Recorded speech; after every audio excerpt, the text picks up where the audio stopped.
theyeshiva.net. Okay, Tayir Yidin. We're holding Daf Hey Amud Aleph, the last line. Mamash, the last line, Daf Hey Amud Aleph.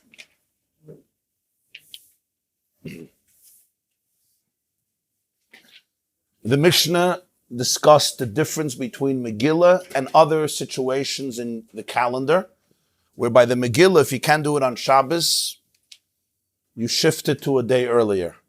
Where in other situations, if you can't do it on Shabbos, you shift it to a day later.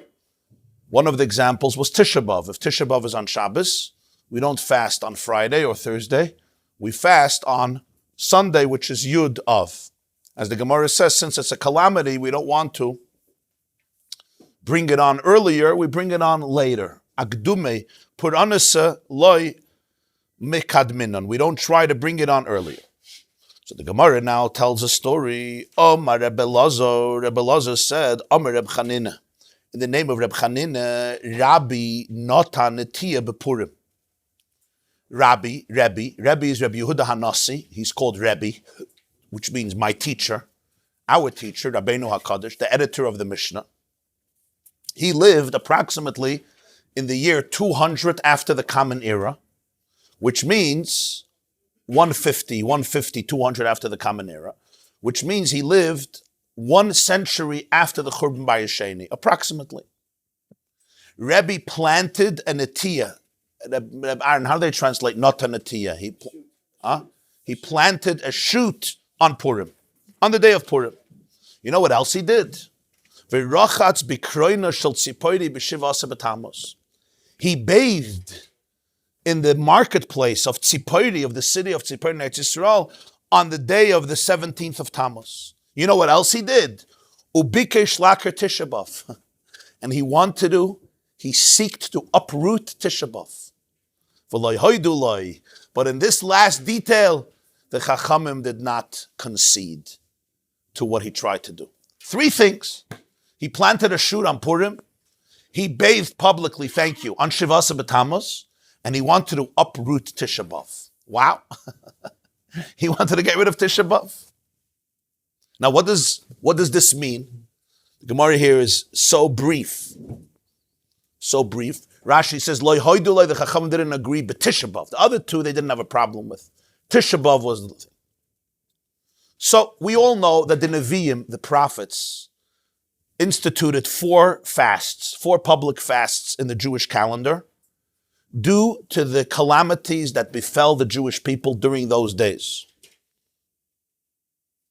And it happens to be that these Taniyos are not instituted by the rabbis later. They're instituted already towards the end of the Bayis Rishon, by the destruction of the Bayis Rishon. When these calamities happened, they institute 4 fasts. How do we know? Because we have it in the Nevi'im. We have it in Zechariah. Zechariah mentions all the 4 fasts. What are they? Shevat b'Tammuz, when the walls of Jerusalem were breached by Nebuchadnezzar, Babylonia. Tisha B'Av, when both Batei Mikdash were burned, but also the first one through Nebuchadnezzar. Tzom Gedalia. Gedalia was murdered after the Churban Bayis Rishon. And Asara B'Tevis, when the siege on Jerusalem began. Asara B'Tevis, Shevat b'Tammuz, Tisha B'Av, and then Tzom Gedalia.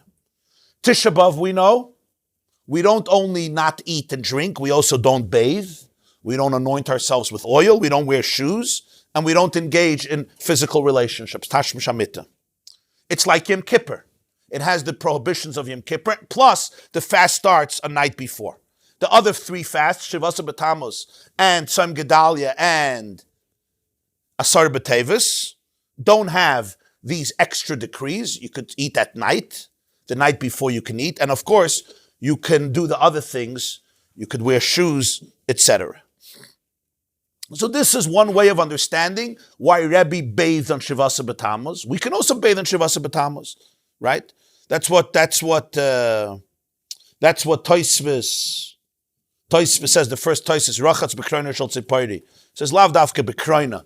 Kroina means, how does he touch Kroina? The caravans, the caravans, The wagons of Tzipori. Rashi says, you see Rashi Kroina shel Tzipori, b'yoyim hashuk b'farhesya b'shas hiluch kronis. He bathed in a market day publicly as the wagons go. In other words, everybody saw. Tosfos says, Lav Davka Bikroin, doesn't mean in a wagon. He didn't bathe in a wagon. It means Kaloimar B'Fahesya, in a place where there were wagons, where there were a lot of people traveling, coming and going. Everybody saw. A lot of people saw Rebbe going into the bathhouse. Doesn't mean he went and he bathed in public. It means everybody saw him go into the bathhouse and bathe. Vim Taimar, my area lirchaitz afilu lechel nami mutter. Why only bathing? He could have also eaten. Kedetanya b'Rosh Hashanah, the Gemarah says in Rosh Hashanah, ain't tzara ve'ain't shalom. When there's no tzara but there's no peace, ratzu misanin loy ratzu ein misanin. It depends on your own desire. I'll explain in a moment.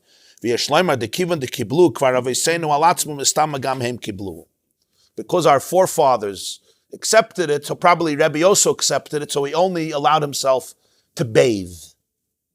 Now, what is Tosfos saying here? There's a fascinating Gemarah Masechta Rosh Hashanah, Daf Yud Ches.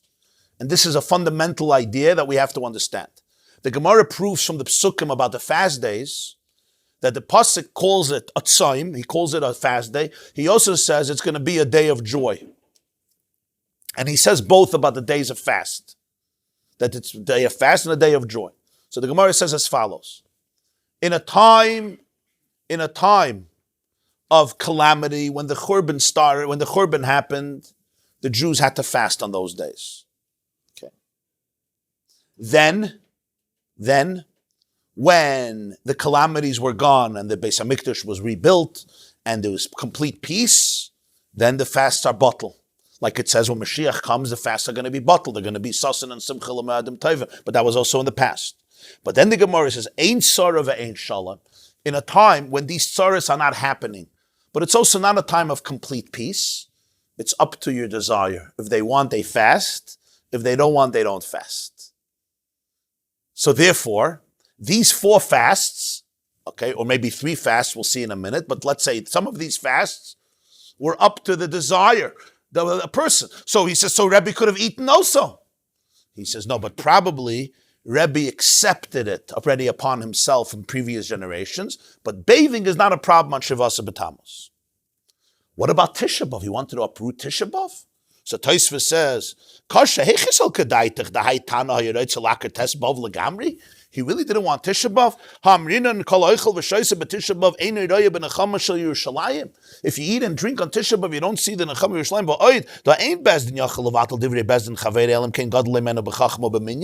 You cannot be mevatel the words of another bezdin. How could Rebbe take away Tisha B'Av?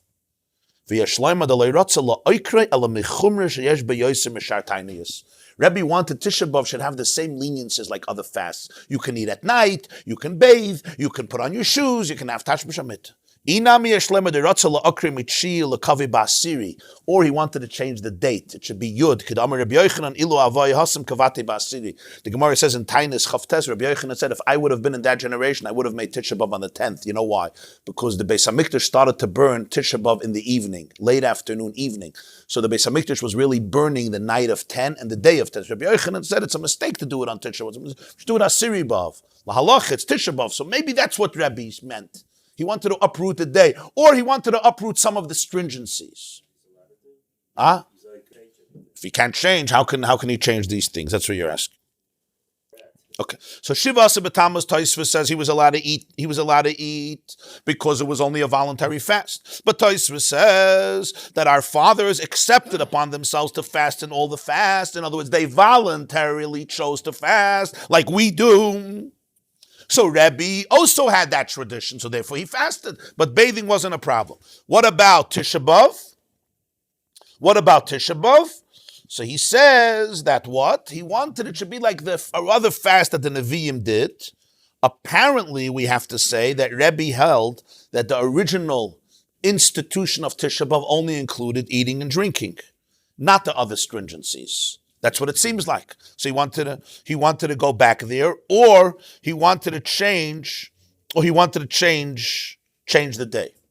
You're asking a good kasha that the Ritva asks on Tosfos. Changing the day would be also changing the halacha of a previous bezdin, and you don't have a bigger bezdin b'chachma b'miyin to change that. Okay, that's how Tosfos understands the Gemarah. But I want to give you another interpretation of the Gemarah, far more extreme. And this interpretation comes from the Ramban and the Rashba and the Ritva, which means the great Rishonim of Spain. Tosfos is Ashkenazic. Tosfos is the house of Rashi. Rashi lived in France. Tosfos were his great-grandchildren, great-grandchildren, great-great-grandchildren, a school of Ashkenazic scholars that continued for almost 2 centuries. Rashi lived in the late 1000s, and this continued over the 1100s, 1200s. This is Bali HaTosfos. And they authored these commentaries on Gemarah, which we call Tosfos, an addition. But if we go to the school of Spain is Ramban, Rabbeinu Moshe ben Nachman, Nachmanides, 1200s. The Rashba, Rabbeinu Shlomo ben Aderes, the Ritva, Rabbeinu Yomtov, Alashvili. So we have the Ramban, the Rashba, and the Ritva give a completely different interpretation to this Gemarah. And what they say is as follows. There are some differences between them, but this is the general thrust, general idea. When the Nevi'im made these 4 fasts, they actually made them all equal. And that is, they should be forbidden with everything that Yom Kippur and Tisha B'Av is forbidden. Bathing and anointing and shoes and tashmish and eating and drinking, and you should start the night before. He says, because when you look in Zechariah, all the fasts are put into one pasuk in a uniform style. There's no distinction. Tzayim ha'asiri, tzayim ha'chamir. He goes through all the fasts as uniform, as one component. Rebbe bathed on Shivasa B'Tammuz, and he probably also ate on Shivasa B'Tammuz. Because there's no difference between bathing and eating. They instituted all of the prohibitions. If you're allowed to bathe, you're allowed to eat. Bathing is mentioned because that he did publicly. He did it in the wagons of Tzipori. Everybody saw it. Eating, you don't eat in the marketplace, but he went into the bathing house to eat, to bathe. Everybody saw it. Why? Why did he eat on Shivasa B'Tammuz? The answer is Rebbe lived in tranquil times. Rebbe was a good friend of Antoninus, the Caesar, the emperor of Rome, and therefore the Jewish people experienced during Rebbe's times relative tranquility from Roman oppression that was so severe in previous generations, especially just a few decades earlier under Adrian, who crushed the Bar Kokhba revolt, killed Asara Regei Malchus, and tried to uproot every last vestige of Judaism through terrible suffering, including murdering people like Rabbi Akiva and his colleagues, Asara Regei Malchus. But Rebbe's generation, it was still no Geula, there was no Beis HaMikdash, but it was a time what's called Ein Shalom ve'Ein Gzeira. The Beis HaMikdash didn't exist, but there were no Gzeiras. Here the Gemarah says all the fasts are voluntary. Ratzu misanim, ratzu ein misanim. The tainus is not a mitzvah d'Rabbanan like Purim that you have to do it. The tanesim became voluntary. If you want, fast. If you don't want, don't fast. If you want, fast to remember what Jews went through. If you don't want, don't fast because you're not going it through right now. According to Rebbe Lazar, Rebbe wanted to do the same thing to Tisha B'Av. He uprooted Shivasa B'Tammuz. He wanted to also uproot Tisha B'Av. Why? He said that also depends on the will of the people. All the 4 fasts depend on the will of the people, even though it's after the Churban. Rebbe didn't have a Beis HaMikdash, but it's not a time of Gzeira. He wanted to be Doiche Tisha B'Av. In the last case, the Chachamim were not maskim. Why were they not maskim? The Ramban says, because Tisha B'Av is not holy in the Ratzon. Tisha B'Av, because of the tremendous tragedies of Tisha B'Av, that was instituted as a permanent feature of Jewish life until the Geula comes, b'meira b'yameinu. But till then, as long as we're in Golus, Tisha B'Av is an issue. Or they felt that even if Tisha B'Av was up to the will of the masses already chose, the Tzibur chose to do the tainus, and Rebbe can't be at Mavatal. So therefore, they were not moide to Rebbe on Tisha B'Av. You cannot be oike Tisha B'Av. But this is telling us, not like Tosfos, he just wanted to change a little thing. He actually wanted to get rid of the whole institution of Tisha B'Av. Fascinating.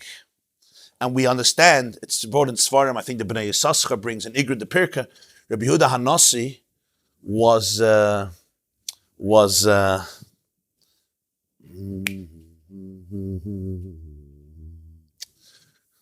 Gemarah says in Sanhedrin Sadak Ches Amud Beis about Mashiach. Yeah? So Rav says, you know the Gemarah, Imin Chayehu, if Mashiach is one of those who are living, who is it? Kigoin? Rabbeinu HaKadosh. It's Rabbi Yehuda Hanassi. He's Mashiach. Because he came from Yehuda, His name was Yehuda. He came from the family of Hillel, came from Beis David. He was the Nasi of the Jewish people. He was basically the potential Mashiach of that generation. Huh? Yeah. And he was from Beis David. And he was Hoige B'Torah, all the criteria of Mashiach that the Rambam gives in Hilchos Malachim, Perek Yud Aleph. If he's Messiah, if Mashiach is from somebody who died, then it's Kegoin Daniel. It's somebody like Daniel. That's what the Gemarah says in Sanhedrin 98.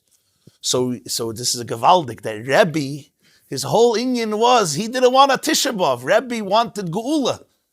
When you say Rebbe is Mashiach, it doesn't only mean if Hashem decides to be the Geula, it means Rebbe lives with Geula. That's what he wants. He wants to bring Geula to the world. Yeah. There's a taich.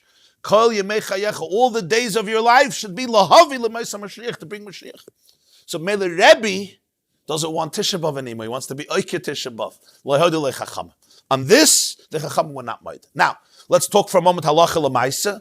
Halacha l'maisa we don't need on Shavasa B'Tammuz. Because Am Yisrael, throughout the generations, accepted upon itself to fast in all the fasts, only eating and drinking. We rejected the other stuff. On Tisha B'Av, we accepted all the stringencies like Yom Kippur, and therefore today, already nobody is allowed to be pirates gedder, even though essentially it's a voluntary institution. It's fascinating. The Tanesim are not obligatory. They're voluntary. But since in every generation Jews will makabel it on themselves, so as the Shulchan Aruch brings in Hilchos Tainis, Tov Kuf Nun, it's an obligation on the Jewish people, and people should not break it.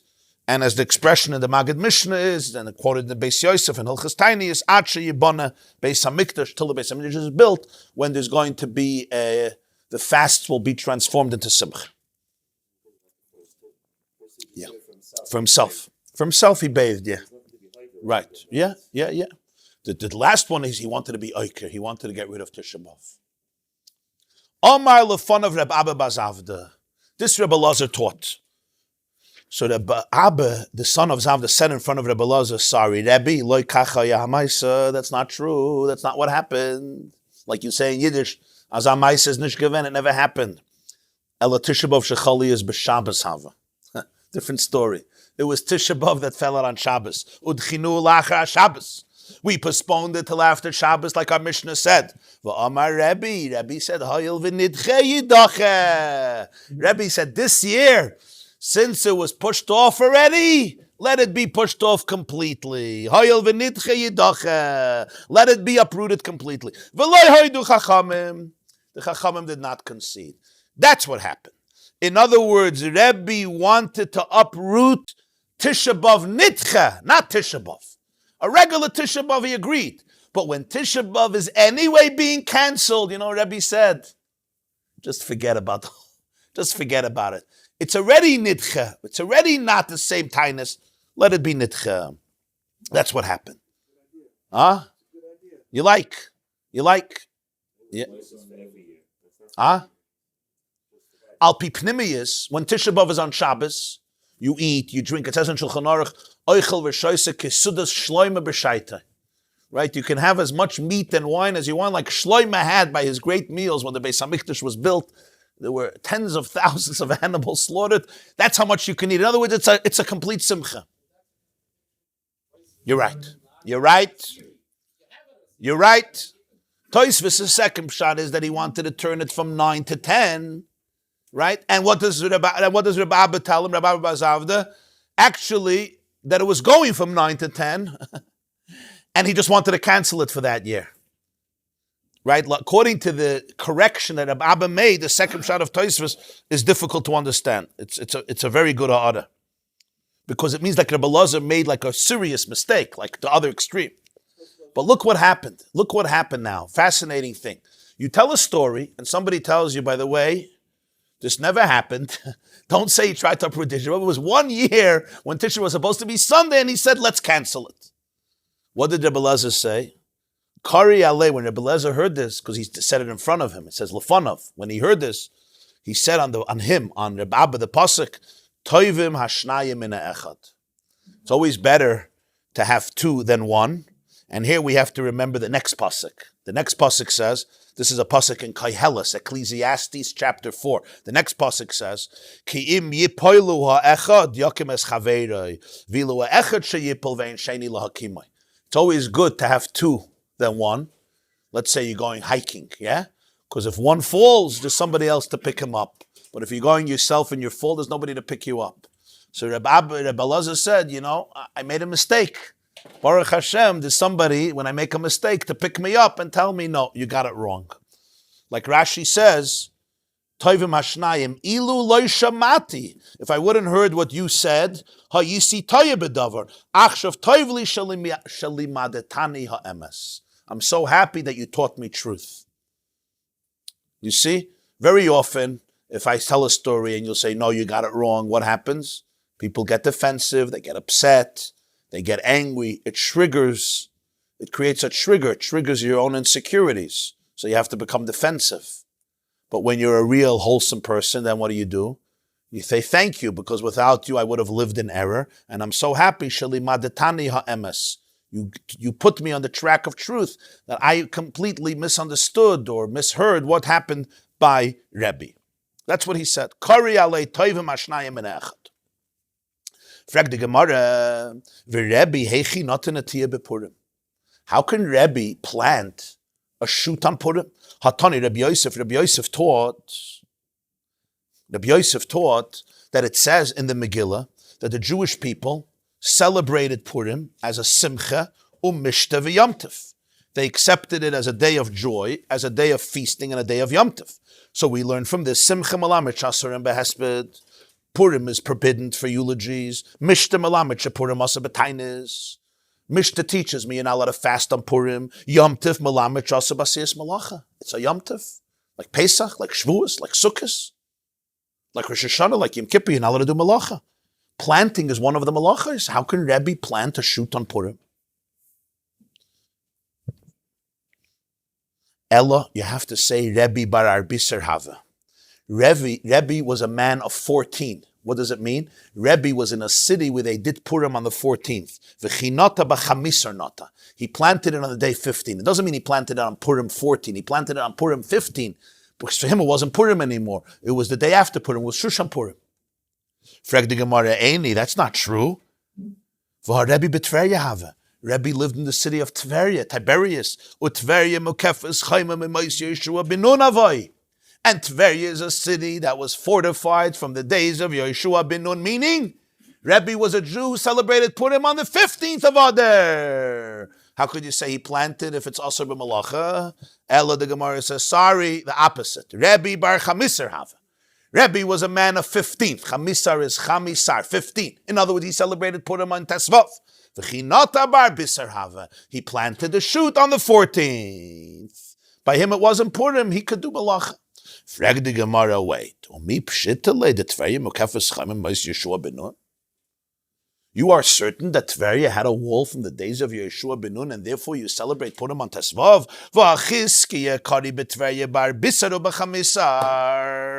Chizkiah used to read the Megillah in Tveria on 2 days. He read the Megillah on Yudalit. He read the Megillah on Tesvav. Why? He was in doubt if it had a wall from Yeshua ben Nun. He wasn't sure. Because he wasn't sure, he used to read the Megillah on Yudalit, because it may be a regular city without a wall from Yeshua ben Nun, or maybe it did have a wall from Yeshua ben Nun, so he used to read it both days. Fascinatingly. It's fascinating. And we'll soon see this is very important, because this idea that you read the Megillah on 2 days in a place where there's a suffix becomes a very important halachic principle till this very day. We'll get to that. But this is a fascinating idea. In other words, it wasn't obvious that it had a Chaim from Yeshua ben Nun, because if it was obvious, why would Chizkiah read it on 2 days? Which means it was a suffix. If it's a suffix, how can you say Rebbe planted a shoot on the 14th because he lived in Tveria? Tveria is a suffix. 14 maybe Purim. So the Gemarah says, L'Chizkiah mesapkele l'Rebbe p'shitale. Chizkiah had a doubt. Rebbe never had a doubt. By Rebbe, he was pasha that it was Makefas Chaim. But yeah, Rebbe didn't have a question. Frag the Gemarah, okay, fine. V'chi p'shitale mishari. And let's say it was pasha by him that Tveria had a wall. You're allowed to plant on your Dalet Adar, even if it's not a suffix. You know that in my city, Purim is Tesvav. Vaksiv b'Megillas Tainis, it says in Megillas Tainis, Megillah's Tainus is a very interesting sefer. It means the scroll of fasts. It's a Megillah that was written in the days of the second Beis Hamikdash, which means it's one of the earlier texts of Judaism. It was written by a man named Hananiah ben Chizkiah with a group during the times of Bayis Sheni, discussed in Gemarah in a few places.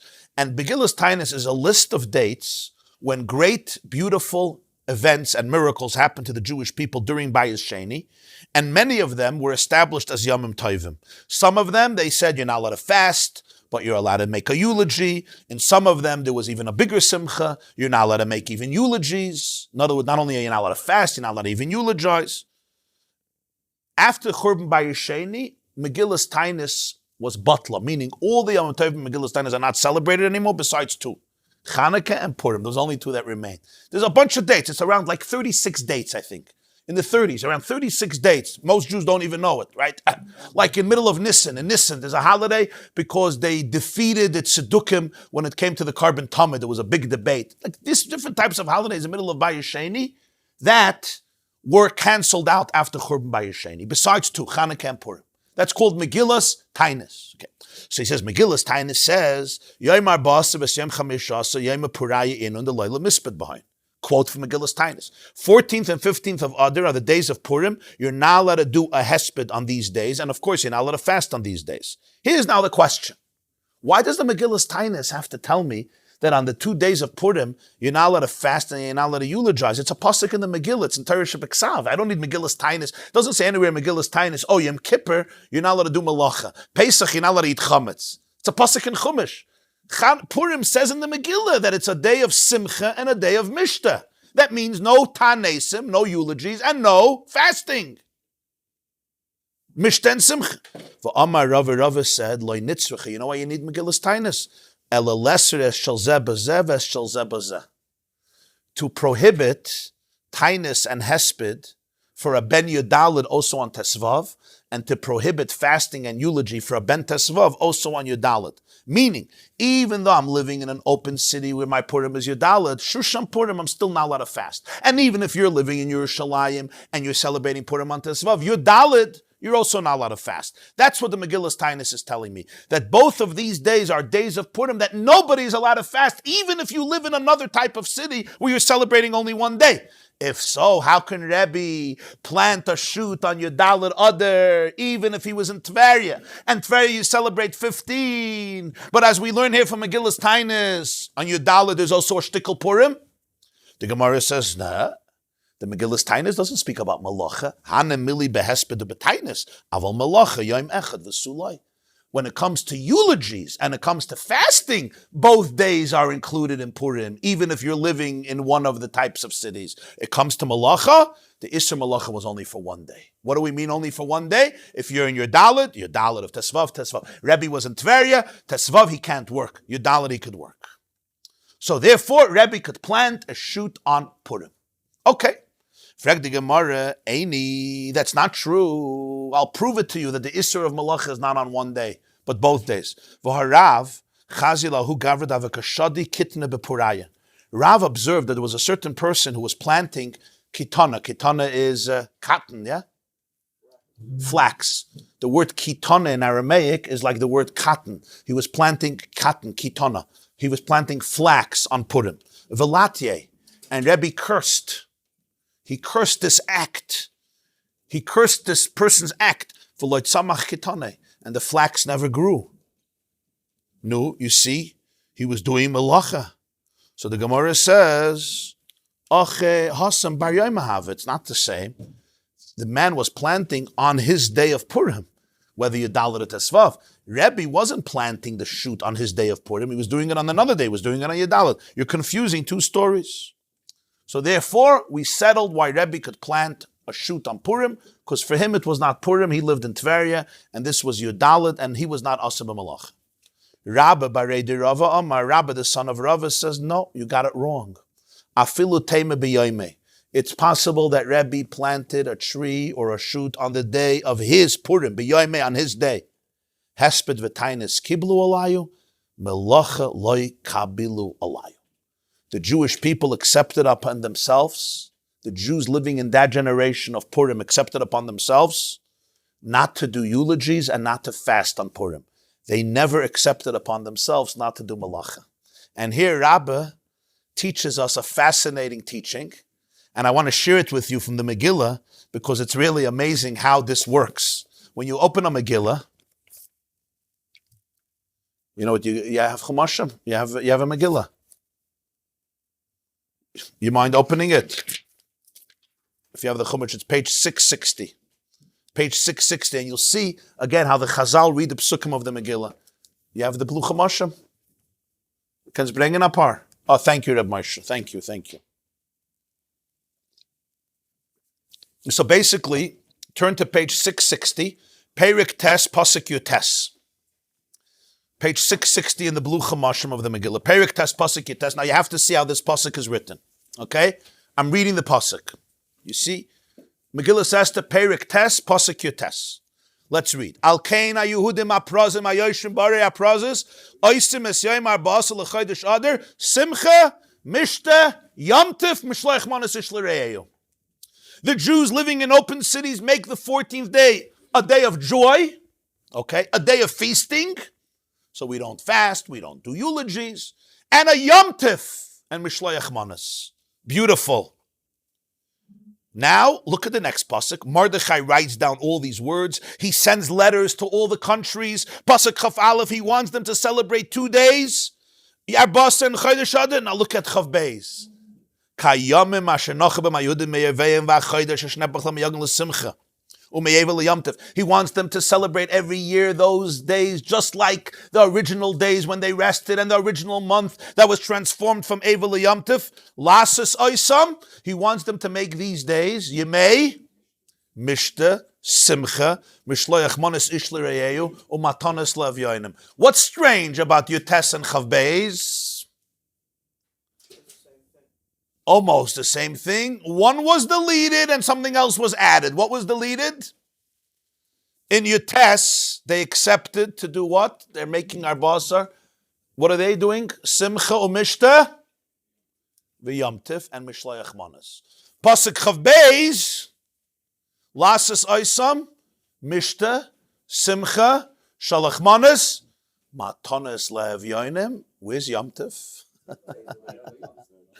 The month was transformed me'evel l'yamtif, but lasas oisam, yemei mishta, simcha, shalach manas, matanas l'avyonim. What's a geshense yamtif? Something happened. Something happened, right? How many years you reading the Megillah? You ever noticed this? It ever bothered you? But Rabbi was bothered. And you know what he taught? Listen to what he taught. Listen to this. Mordechai had one plan. You know what they say? Mordechai, you can have a plan, you have a certain design, and then it doesn't work out, right? So what do?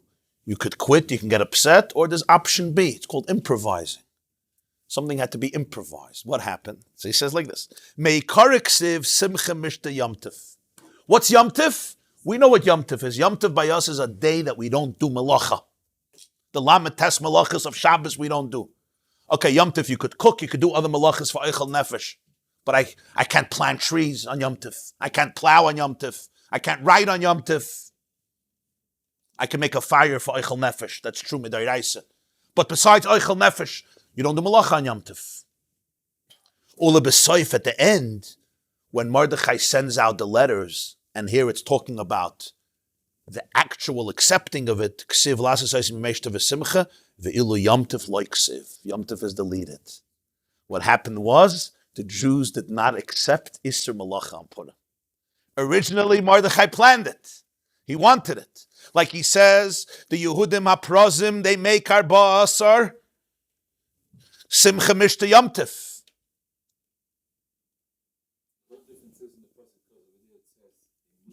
Yes, Oisim Simcha Mishta Yamtif. Here it says, Lasas Oisim Mishta v'Simcha, not Yamtif. They did not accept the Isser Malacha, which is a fascinating thing. Mordechai had a plan. He wanted something.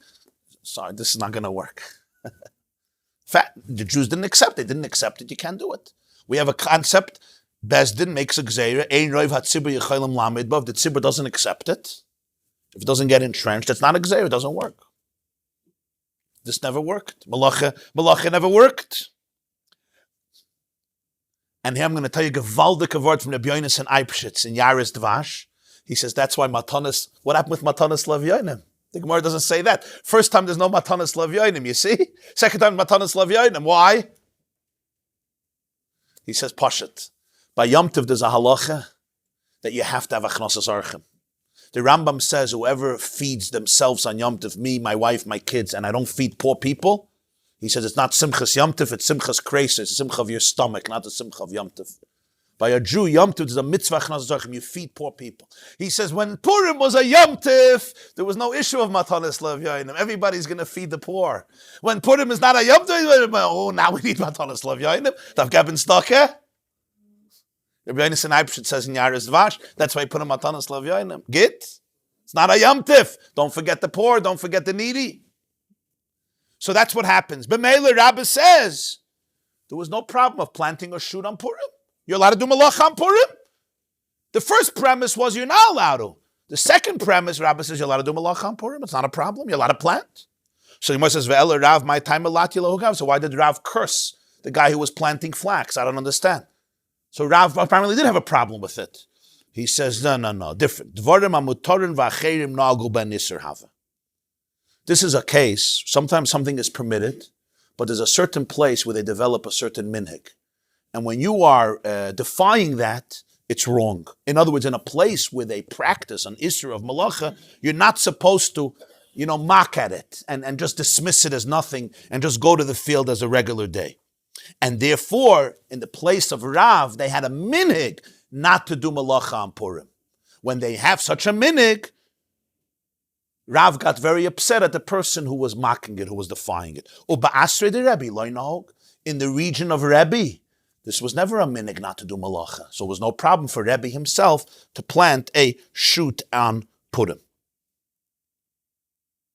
Which is why Purim has a very ambiguous state, ad hayom hazeh. Like in halacha, it's brought, many poskim say you're allowed to do malacha on Purim. However, there's a lot of places where the minhag is not to do malacha on Purim. The Rambam himself says you're allowed to do malacha on Purim, but it's not a siman bracha to do ein roya siman bracha to do malacha on Purim. Now we just have to, but it's not an isur. You see from here that it's not an isur, at least according to the second explanation of the Gemarah. Another answer, a third answer. Maybe in Rebbe's place they did have a minhag not to do malacha. He planted a shoot of simcha, meaning it wasn't a regular tree as malacha. He wanted to work on his field. No, this was a special type of shoot dedicated to simcha. Meaning, even if malacha is asur on Purim, it's only a certain type of malacha. It's malacha that's going to take you away from simcha. It's not like Shabbos and Yom Tov. It's a malacha that's going to take you away from joy. But if a malacha brings you simcha, then you're allowed to do it on Purim because it's part of the theme of Purim. It's part of the theme of Purim, and therefore Rebbe can do it. And the Gemarah explains, we have an example of this. We have a Mishnah. The Mishnah says, in Tainus, a situation where there was a year of drought in Eretz Yisrael, and they instituted fasts throughout the winter. Basically, there was a series of fasts on the tzibur till it rains, and if it didn't rain, they had 13 fasts. This is a year of drought, which was very, very serious because that meant famine, it means there was no harvest, and it meant literally starvation. You have to understand in ancient times, and not even in such ancient times, you can go back to 1920s Ukraine, if there was no harvest, it's not like, you go to Shiner's Shul and you eat soup, you go to a Shalom Zachar, you go to Evergreen, you go to somebody's house. It literally translated into famine and death. Rachmana litzlan. So after these 13 fasts, they didn't add any more fasts. But the Mishnah says, Avru elu v'lo nenu. If the 13 fasts passed during the winter and there was no response, there was no rain, mematin b'maso matan.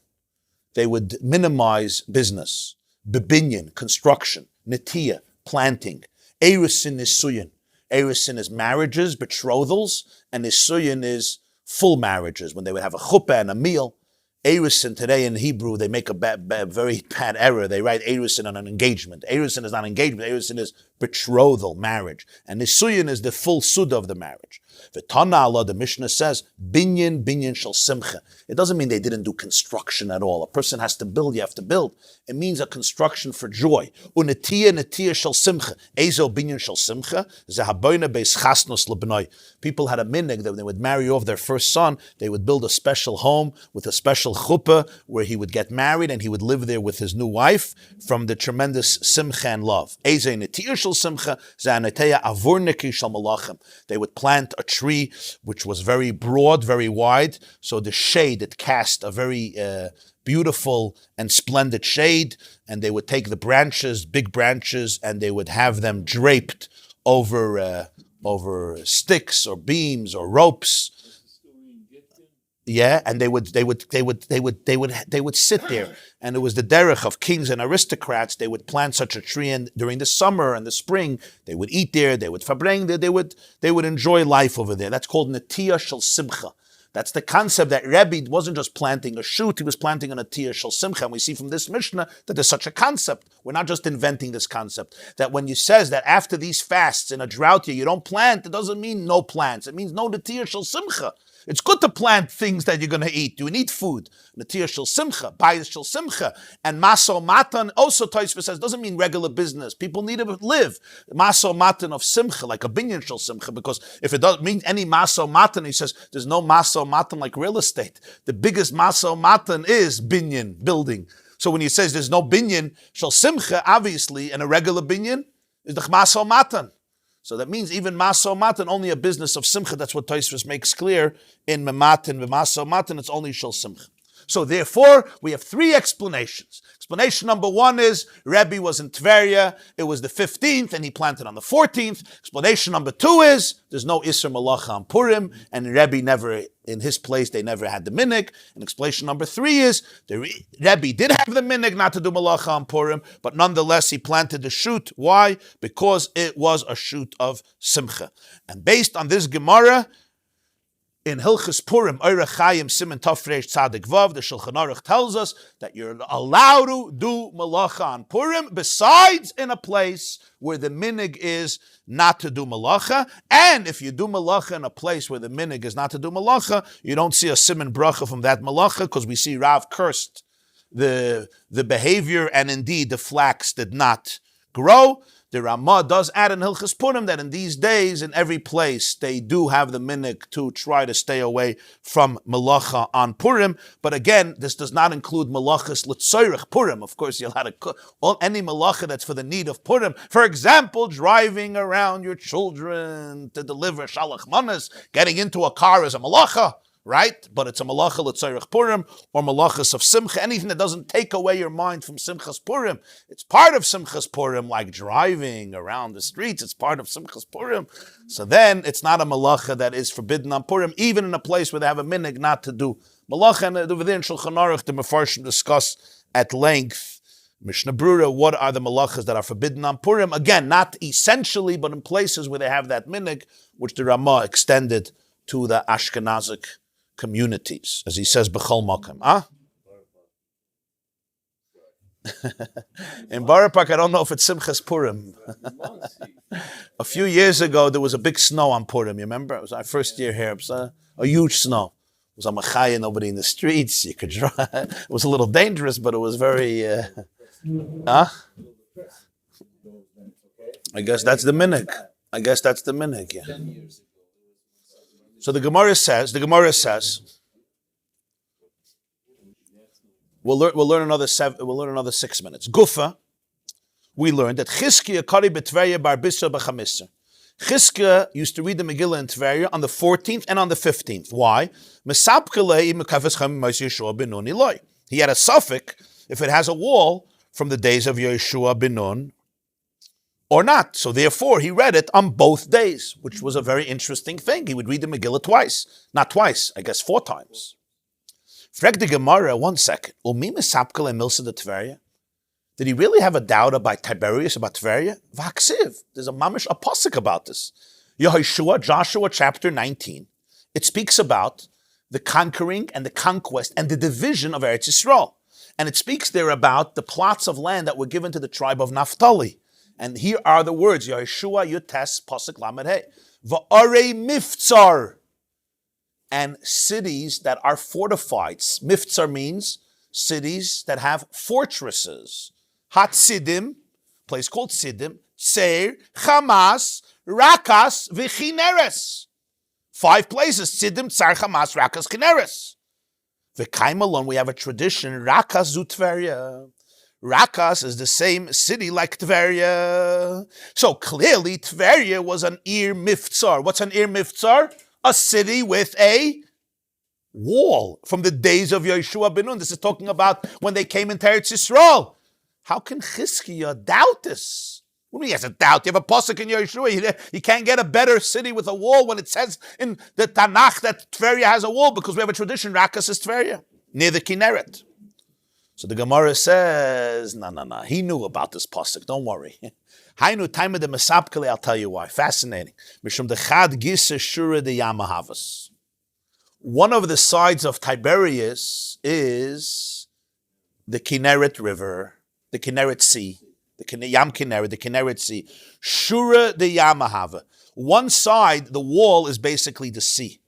So even though it was an Ari Miftzar, it had 3 walls around and around, but one of the entrances to Tveria would be through the sea. Obviously, there was no wall there. So then what's the doubt? It's certainly not a chayma, because it has to be mokefes chayma. The Tanya, maybe the Tanya, we have a brisa. This is a brisa about a pasuk in Parshas Bahar. Let's remember the halacha of Batei Arei Chayma. Batei Arei Chayma is a fascinating halacha.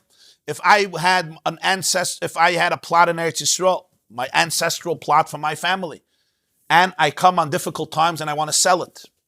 So if I sell a home in an open city, the halacha is I can redeem it. I can redeem it right away, and I can always redeem it. Meaning, I sold it to you for $1 million. I can come up with the money, right?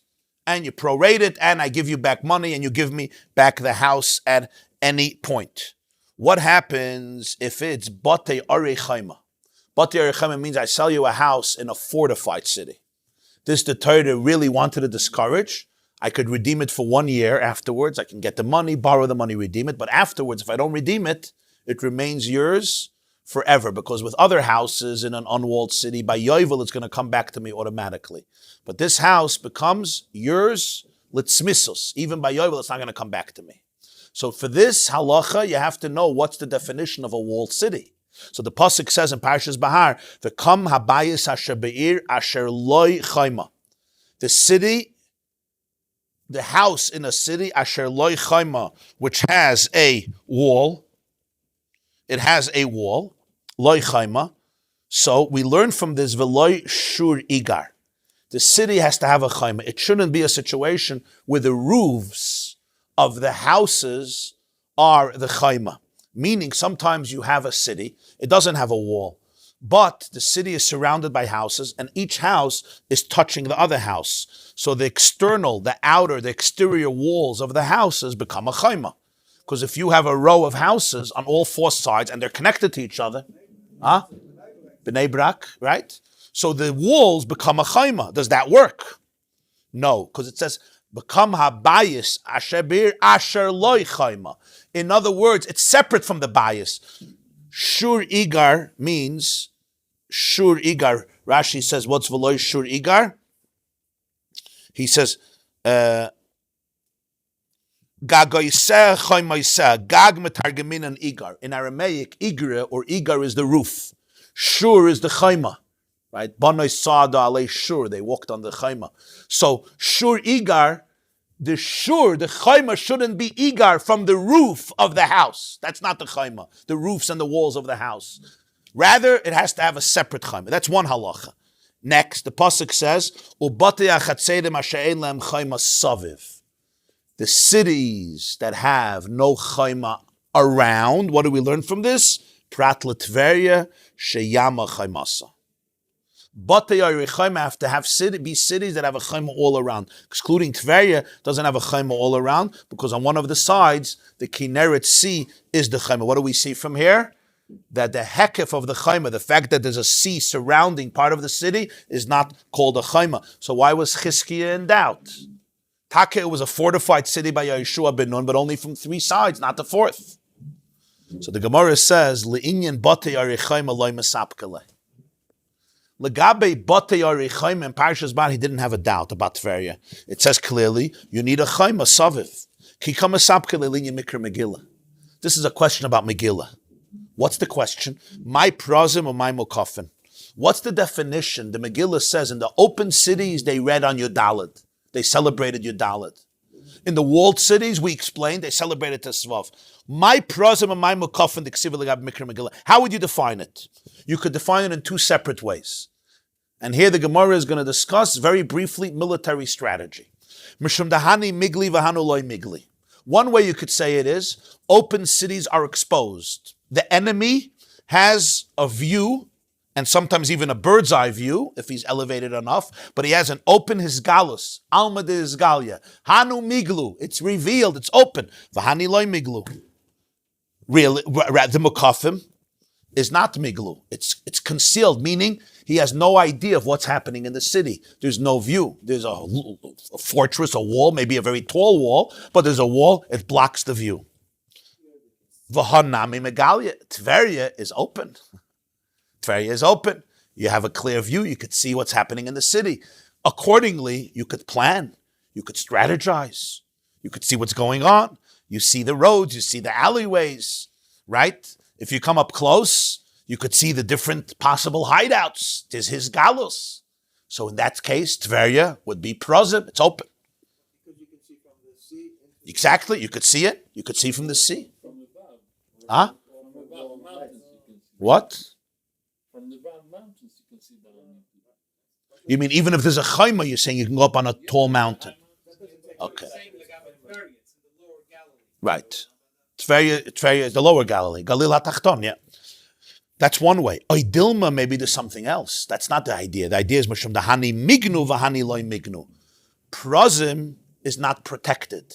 And Mukafim is protected because it has a fortress. V'hanami meganya. In that case, Tveria is also protected. Why? Because there's no easy access. The point is, how do you teach the difference of prozim and mukafim? Is the vart revealed or concealed? Then Tveria would fall into the category of the prozim because it's open, it's revealed. Or the difference of prozim and mukafim is, no, the wall doesn't give anybody easy access. They can't just come attack because there's a wall blocking, right? And you have an advantage in terms of strategic military planning because you're on the other side of the wall, and therefore there's a great defenses if it's a good chayma. In that sense, coming from the water is not easy. They can't just come in from the water, right? It's a ganza avodah. You got to come with boats, and again, your defense is much easier to attack from dry land to the water. So in that sense, Tveria is protected as though it would have a chayma. Mishum hachi mesapkele. That's why Chizkiah had a doubt about Tveria. He knew about the pasuk in Yeshua. He knew about the din of batei arichayim. That wasn't the issue. The issue was legabe Megillah. How do we define prozim and how we define mukafim? And let's understand what this means. Why was there a situation that there should be a distinction between walled cities and unwalled cities? Why is there such a distinction? We know Shushan had a wall. That's true. So let Shushan celebrate the next day.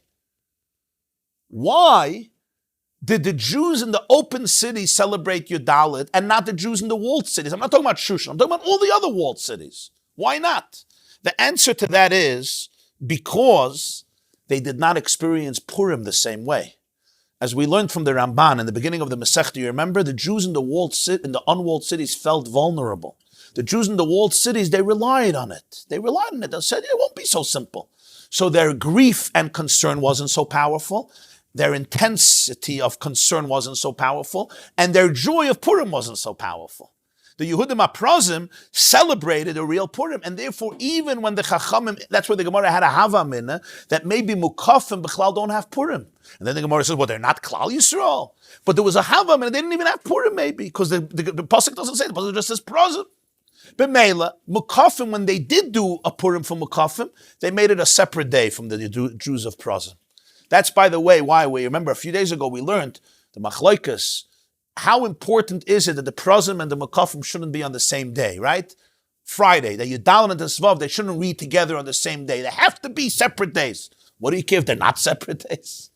Because there was almost an emphasis that Prozim really, they are the Purim. They're the ones who celebrated Purim originally, before Mordechai made it a Yom Tov for Klal Yisrael. Originally, their outburst of joy was far greater than the outburst of joy of the Jews who were Makafim. By them, it was more, sheer destiny with other Jews, but it wasn't so personal like by the Prozim. If this is the case, the Gemarah now wants to understand what made the Makafim feel less vulnerable. You could look at it two ways. One is nobody sees what's going on. Because nobody sees what's going on, we can create hiding places, you can create caves, you can create pits, and even if they break in, they may not be able to find many Jews. An open city, they could see everything that's going on, any work you're doing, any hiding places you're creating, and so forth. That's one way of looking at it. Or maybe it's the other way. The other way is the power of a wall. The fact that you have a wall, that's what protects you from the enemy. In that case, how do you look at Tveria? If it's the first, Tveria would be vulnerable. If it's the second, Tveria would be not vulnerable. That's the question about Tveria. That's why you had a suffix about Tveria, if it's Yudalad and Tesvav, and that's why Chizkiah used to read the Megillah on Tveria, Sai Yom Yudalad and Sai Yom Tesvav. It's a little bit like the Warsaw in World War II, the Warsaw Ghetto. Warsaw Ghetto? And also people in the partisans that were hiding out in the fields. In the forests. People that were in the Warsaw Ghetto, the partisans in the forest, well, they used the advantage of being deep in the forest, like the Belsky brothers, the famous Belsky brothers, and all the other partisans, Jews and non-Jews, mostly non-Jews. They obviously used, the Eastern European thick forest to hide themselves.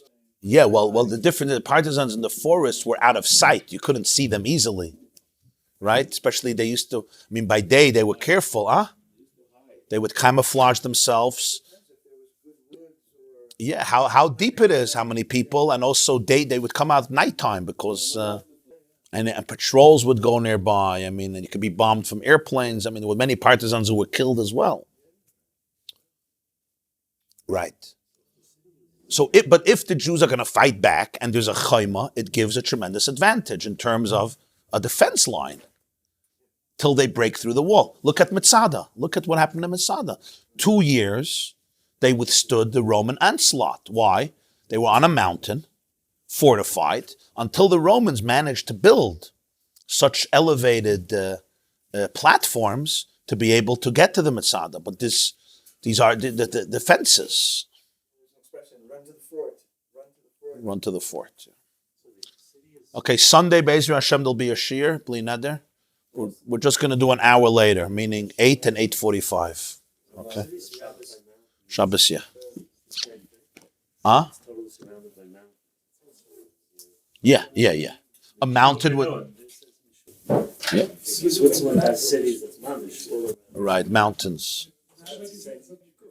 So the Gemarah says that when houses are connected to each other, so the exterior wall of the house becomes a chayma. When you're looking from outside, you just see a wall. So that's not counted. That doesn't make it batei ari chayma. It has to have a distinct chayma. It's not a good protection. Right. It's not such a good protection, of course. What about batei ungarin and meir sharim, batei ungarin? I guess different sections. Tiberias, we have 3 walls and one open to the ocean. Tveria. Yeah? Or a 4-wall city, which is better and stronger. So when it's a 4-walled city from the time of Yeshua, then there's no suffix.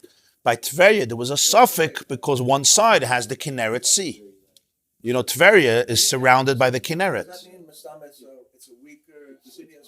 So that's the question. If it's about exposure, it's exposed. But if it's about defenses, the border is defended, the borders are defended. Because an attack from the sea is not like an attack from dry land. Dry land, they would come with the horses, right? Yeah, they would come with the horses and they could just come into the city. There's no wall. When you have the advantage, they're coming from the sea because they can't come from from the land, It was a good defense. it was a great defense. That was the Shaila of Chizkiah. When the Megillah says there's a difference between prozim and mukafim, what's the definition of prozim? Is Tveria prozi? If it's about a chayma, concealment, then Tveria is not concealed. Everybody can see what's happening in Tveria. But if it's about